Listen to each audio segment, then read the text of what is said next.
Еднократен или месечен надоместок. Владините партнери СДСМ и ДУИ се уште не ги усогласија ставовите околу мерката за трето дете. За интегративците укинувањето на месечен паричен надоместок е лош потек и не бил предвиден во програмата на власта за сега да се реализира. За Артан Груби на овој начин не се помага за наталитетот и според него не би требало да се менува досегашниот закон.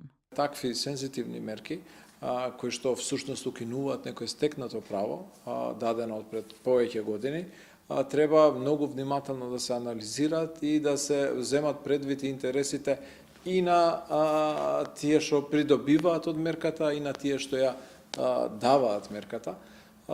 Сметам дека треба да се отвори диалог и заеднички да дадеме придонес за формирање на здрави семејства во Република Македонија и да ги потикнуваме младите да градат семејства тука, во Македонија, во нашата земја, затоа што не би требало да оневозможуваме права кои што потоа можат и да потикнуваат млади па да барат иднина надвор од Република Македонија. Социјалдемократите оптимисти велат дека договор помеѓу коалиционите партнери ќе има, но со корекции на веќе предложеното од Царовска. Не се укинува додатокот за трето дете, туку станува збор за поширок пакет на закони со кои се обезбедува правичност за сите.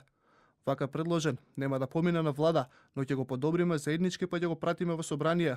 Од Министерството за труд и социјална политика вела дека не станува збор за укинување на мерката, туку трансформирање во друг модел.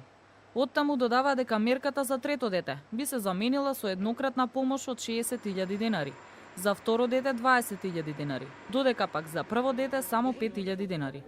Воедно тие што веќе ја користат услугата ќе ја добиваат и понатаму. Со мерката за надоместок за трето дете, воведена од пред 10 години, семејствата добиваат по 8.000 денари месечно.